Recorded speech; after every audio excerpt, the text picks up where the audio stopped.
Hi everyone, welcome to the chem guru channel. मैं आपका दोस्त राहुल पांडे। अगेन आज हम वेलकम करते हैं और अगेन जैसे कि हमने लास्ट टाइम देखा था कोऑर्डिनेशन कंपाउंड का हमने सबसे इंपॉर्टेंट थियरी कवर किया था, that was valence bond theory. On that basis हमने 6 इंपॉर्टेंट प्रॉब्लम्स को कवर अप किया था, जो अगर जिस किसी ने देखा नहीं हो तो please go through that video, because वो जो कंटेंट है वो आपके बोर्ड और एंट्रेंस दोनों के लिए इंपॉर्टेंट है, right.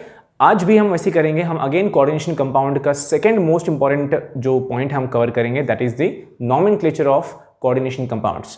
How to name a compound first of all, क्योंकि अगर वो कंपाउंड हमारे लिए इतना इंपॉर्टेंट है तो एग्जैक्टली उसका जो नेमिंग है वो भी आना चाहिए, क्योंकि उसका वेटेज काफ़ी स्ट्रांग है। आपके बोर्ड एग्जाम में उसका वेटेज बहुत स्ट्रांग है, चाहे वो स्टेट बोर्ड हो चाहे वो सीबीएसई बोर्ड हो। विथ लाइक स्टेट बोर्ड की अगर हम बात करें तो there you are having with option it is for 8 marks and without option it is for 6 marks. तो जस्ट इमेजिन करो कि अगर आपका नॉमेनक्लेचर और आपका वैलेंस बॉन्ड थ्योरी अगर ये दोनों स्ट्रांग हो चुका है तो आपका कोऑर्डिनेशन कंपाउंड चैप्टर कितना बेटर होगा, राइट। तो इसी के साथ बिना कोऑर्डिनेट कोवैलेंट बॉन्ड को ब्रेक किए हुए let's start our nomenclature of coordination compounds. चलिए,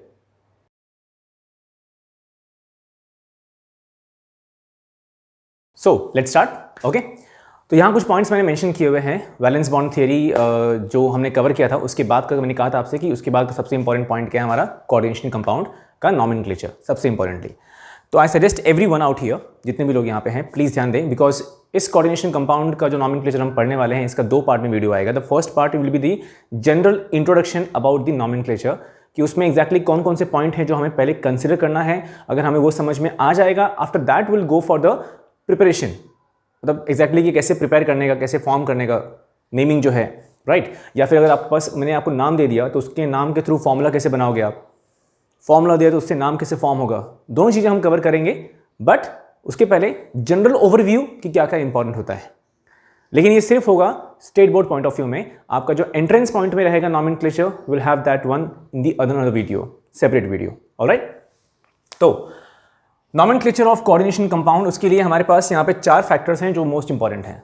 the first factor most important that is nature of ligand, which means कि लिगेंड एग्जैक्टली का इसका नेचर क्या है, मतलब वो पॉजिटिव आयंस है, नेगेटिव आयंस है या फिर न्यूट्रल है। विच मीन्स कि वो जो पर्टिकुलर लिगेंड है उसके पास चार्ज पॉजिटिव है या फिर नेगेटिव है, माइनस चार्ज है, मतलब नेगेटिव रेडिकल और negative ion you can say, okay, या फिर वो न्यूट्रल है। अच्छा, अभी आप बोलोगे सर न्यूट्रल है तो फिर वो किस तरह से बिहेव करेगा, कि वो लिगेंड की तरह बिहेव क्यों कर रहा है। क्योंकि लिगेंड क्या होता है, electron donor. Ligands are called as electron donor. तो न्यूट्रल मॉलिक्यूल अगर कोई है तो वो इलेक्ट्रॉन डोनर कैसे हुआ, क्योंकि न्यूट्रल मॉलिक्यूल्स के पास होता है लोन पेयर ऑफ इलेक्ट्रॉन्स जो उसको यूज करता है, राइट। मेजरली पॉजिटिव आयंस को ज्यादा यूज नहीं करते हैं। लॉजिकल पॉइंट है, अगर मैंने बोला कि सर लिगेंड जो है वो इलेक्ट्रॉन डोनर है, तो जिसके पास चार्ज पॉजिटिव है क्या वो इलेक्ट्रॉन डोनेट कर पाएगा ना, क्योंकि वो फुल पोजीशन में है कि भाई मुझे दे दो कुछ, हम गरीब लोग हैं, थोड़ा सा हमको दान करो। नंबर 2 फैक्टर जो है that is types of ligand. Very very very important factor जो है अब तक का वो यही है, क्योंकि इस फैक्टर पे ही आपका डिपेंड करता है कि जो फॉर्मूला फॉर्म होगा वो क्या फॉर्म होगा। The first one is monodentate ligand, which means कि जो आपका लिगेंड है, मतलब जो आपका मॉलिक्यूल है, कंपाउंड है, जो भी है, वो सेंट्रल मेटल एटम के साथ कितने बॉन्ड्स फॉर्म करेगा। One single ligand, one single compound और molecule is going to form how many bonds with the central metal atom. If they are saying it is monodentate, which means कि वो एक ही bond form करेगा. That ligand is going to form only one bond with central metal atom. Bidentate, which means कि वो 2 bond form करेगा, right? It will form 2 bonds.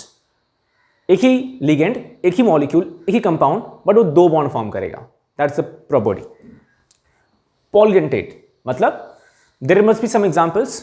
जो एक example में ऐसा होगा जैसे कि हमने यहाँ पे ऊपर देखा अभी, क्या ये बाइडेंटेट है, विच मीन्स एक लिगेंड 2 बॉन्ड फॉर्म करता है। तो वैसे ही पॉली में क्या हो जाएगा, there is a possibility that one single ligand will be forming 3 bonds. One single ligand, one single compound will be forming 3 bonds with central metal atom, okay, that is polydentate ligand. It can be 4 ligands. There is a possibility कि वहाँ पे my mistake, वहां पर एक ही ligand रहेगा but it is going to form how many bonds, 4 bonds. May be possibility are there कि there must be a ligand which will form 6 bond. One single ligand is going to form 6 bond. Clear? वो जो भी examples होंगे just have a chill pill mood. ये जो हमारे example देख रहे हो आप लोग, मोनोडेंटेट, पॉलीडेंटेट, डाइडेंटेट और you will be having ambidentate. ये सारे लिगेंड्स जो हैं, इन सभी लिगेंड्स का जो एग्जैक्टली कौन कौन से लोग हैं, कैसा दिखते हैं, क्या हैं, that will B at the end of the video. Video के एंड में you will be having a chart जहां क्लियरली शो किया जाएगा दैट कौन सा लिगेंड मोनोडेंटेट है, विच वन इज बाय और पॉली और ambidentate. The last one is ambidentate ligand. अच्छा, ये लिगेंड जो है ना, ये थोड़ा बहुत छुपा रुस्तम टाइप का है, विच मीन्स कि ये शो करता है कि वो एक ही बॉन्ड फॉर्म कर रहा है। जैसे कि अभी कुछ लोग हैं, कुछ नमूने लोग हैं हमारे साथ, हाँ, I hope to don't mind कि नमूने बोलने पे। कुछ नमूने ऐसे होते हैं, उनको लगता है कि भाई हम तो, सामने वाली पब्लिक के पास होता है ना कि उधर एकदम रिलैक्स होके फेस करो, ऐसा शो करो कि भाई हम तो एकदम मासूम लोग हैं, और उसके बाद मार्क्स शो करेंगे हम बाद में, एट द एंड एकदम धमाके के साथ बाहर निकलेंगे, ठीक है, हम तो रोहित शेट्टी हैं, ठीक है, तोड़ फोड़ के बाहर निकलना है हमको, हम ऐसा फील करेंगे। या शायद ऐसे कुछ लोग होंगे जो आपके स्कूल कॉलेज में मिले होंगे या दोस्त होंगे आपके, जो ये बोलेंगे पेपर से बाहर निकलने के बाद, भाई पेपर बहुत बेकार गया यार, थोड़ा बहुत लिखा मैंने, देखते हैं अब जो आएगा सो आएगा, और at the end, at the main time वो स्कोर कर जाते हैं, ठीक है। बस कुछ उन्हीं की तरह लोग ना ये है एम्बीडेंटेड लिगेंड। इसकी क्वालिटी क्या मालूम है?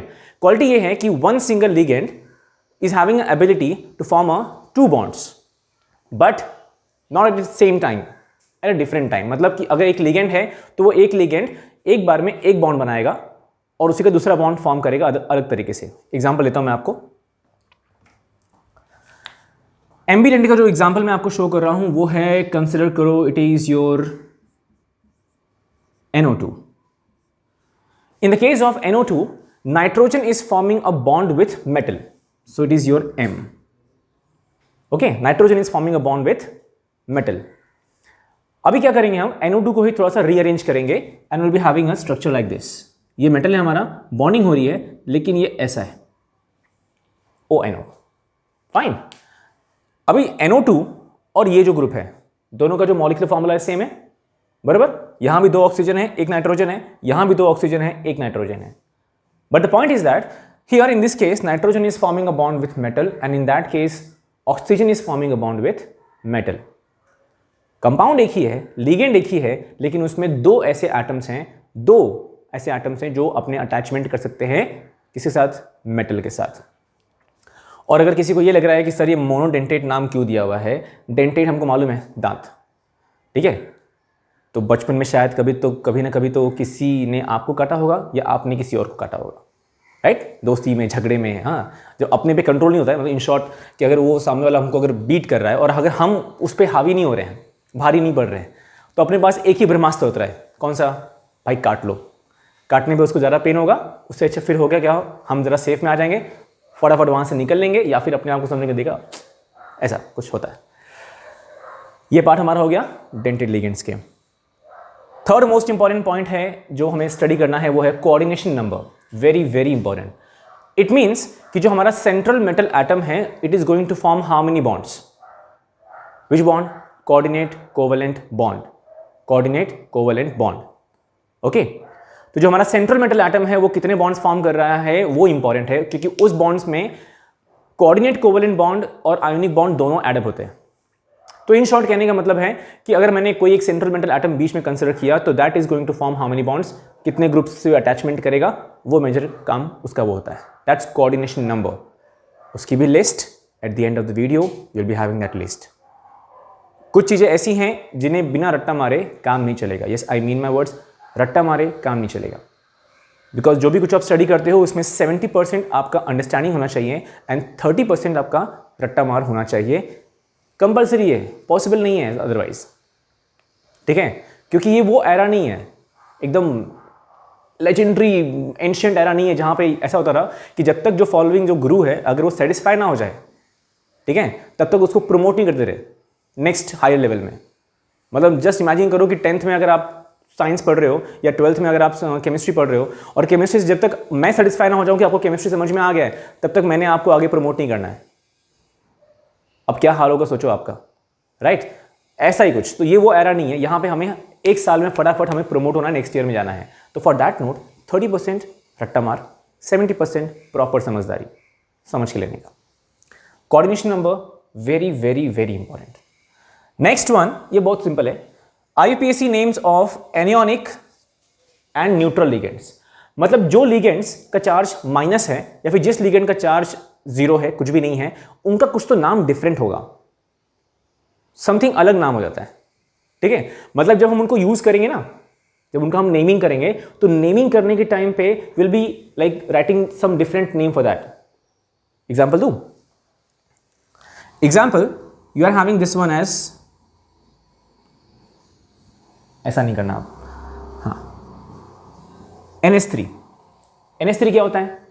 अमोनिया, ये हम सब जानते हैं, राइट? लेकिन कोऑर्डिनेशन कंपाउंड्स में इस NH3 का जो नाम होगा दैट विल बी अमाइन। क्या रहेगा ये? अमाइन। ओके, तो मतलब जो अमोनिया है that becomes amine in coordination compound, इसीलिए पॉइंट रखा हुआ है IUPAC names of एनियोनिक and neutral ligands, first thing. Second thing, and also metals in एनियोनिक complex. अगर पूरा जो कॉम्प्लेक्स है आपका, ठीक है, वो जो बॉक्स होता है, क्योंकि अब तक तो कोऑर्डिनेशन कंपाउंड आप सीख गए होंगे और आपको एटलस मालूम होगा कि वो जो बॉक्स होता है उसको बोलते हैं हम कोऑर्डिनेशन स्फीयर। तो जो कोऑर्डिनेशन स्फीयर है, अगर उसके ऊपर चार्ज माइनस है, तो जो सेंट्रल मेटल एटम रहेगा उस कोऑर्डिनेशन स्फीयर के अंदर, उसका नाम चेंज होगा और उसके नाम के आगे you will be using the suffix ATE, just like we put for ester OIT, right? Suffix of ester क्या है? OIT। ऐसा ही कुछ यहां भी है। क्लियर हुआ? तो आई स्ट्रांगली बिलीव कि आपको ये एटलीस्ट एक शॉर्ट ऑफ समझ में आ गया है कि हमारे पास अगर हमें IUPAC nomenclature of coordination compound पढ़ना है तो उसके लिए वेरी वेरी इंपॉर्टेंट पार्ट ये है कि हमें ये सारे फैक्टर्स आने चाहिए। एक छोटा सा लास्ट में रिकैप, नेचर ऑफ लिगेंड, मतलब उसका चार्ज क्या है, या वो न्यूट्रल है, न्यूट्रल होगा तो उसके पास लोन पेयर होना चाहिए और आपको मालूम होना चाहिए कि उसके पास लोन पेयर कितना है। फॉर एग्जाम्पल यहाँ पे अमोनिया है, इसके पास एक लोन पेयर है, nitrogen is having 1 lone pair. Okay, next one, types of ligand. Types of ligand में ये 4 लिगेंड्स हैं, तो one single ligand is going to form how many bonds? In this case, one single ligand is going to form 1 bond. Here 2 bond. Here multiple bonds. One single ligand is going to form 3 bond, 4 bond, 6 bonds. Anyone. Ambidentate example के तौर पे ये रहा आपका. It means कि जो आपका ये ligand है, the same ligand, it will be having 2 point of attachment, but at a one time. At a one time it will have 1 bond, another time another bond. Example ये रहा आपका. ठीक है? Coordination number. A single metal is going to form how many bonds? That is said to be coordination number. कितने total number of bonds form करने वाला है वो. IUPAC names of anionic and neutral ligands, जिनका charge minus है या फिर जो न्यूट्रल है उनका नाम क्या होगा, जैसे कि ऐसा कुछ. उसके बाद मेटल्स इन एनियोनिक कॉम्प्लेक्स. क्लियर हुआ? अगर एक शॉर्ट ऑफ एग्जांपल दे दूं आपको, तो आपके टेक्स्ट बुक के बैक कवर पे you are having some structures, that is haemoglobin and chlorophyll. Red colour का आपको हीमोग्लोबिन मिलेगा और ग्रीन कलर का आपको क्लोरोफिल मिलेगा, जिसके सेंटर में, हेमोग्लोबिन के सेंटर में, you will be having a Fe. तो Fe is forming a bond, coordinate covalent bond with 4 hemoglobin molecules. Likewise, magnesium is forming a bond, coordinate covalent bond with again 4 chlorophyll molecules. और वहां शायद आपको दिख रहा होगा कि Fe and magnesium both are forming 2 bonds with arrow. कुछ दिखे ना आपको एरो वाला बॉन्ड्स, एक बार जरा क्रॉस चेक करना, तो वहां पे आपको दिखेगा कि 2 बॉन्ड्स Fe के पास, Fe भी जो 2 बॉन्ड्स फॉर्म करेगा वो भी एरो वाला होगा. मैग्नीशियम जो फॉर्म करेगा that will be also having a arrow bond. Arrow bond is actually said to be coordinate covalent bond. Clear हुआ? ओके, चलो, तो on that point I am sure about that thing कि आपको ये topic जो है इधर एटलीस्ट संक्षेप में समझ में आ गया कि हम नेक्स्ट एटलीस्ट कल, tomorrow we'll be having the remaining part, we'll be having the actual part of the video nomenclature, but उसके पहले आपको ये प्रिपेयर करना है, उसके पहले ये प्रिपेयर करना है जो इस वक्त सामने फिलहाल आपके स्क्रीन पे दिख रहा होगा. क्लियर? और जो इसका जो मैं आपको स्क्रीन पे शो कर रहा हूँ उसका PDF फॉर्मेट पे भी जो होगा वो भी अवेलेबल रहेगा डिस्क्रिप्शन बॉक्स में. Just have a look on that. ना कुछ समझ में आया, इन केस बाउंसर हो, आई डोंट थिंक सो ऐसा होने वाला है, बट इन केस ऐसा कुछ है you can tell me that one in the comment box. Otherwise अगर अच्छा लगा तो लाइक तो बनता है यार, और जो कुछ आपके अपने एकदम दिलदार दोस्त होंगे उनसे ज़रा शेयर करो, क्योंकि वो भी शायद यहाँ परेशान होंगे. बिकॉज 6 मार्क्स के लिए आपके ये एग्जाम में आने वाला है without option, 8 marks with option, which means marks he marks. Think about it. Okay, चलो इसी के साथ वीडियो हम यहाँ पे रैप अप करते हैं. Everyone take care of yourself and your family members. Enjoy and explore. Bye bye.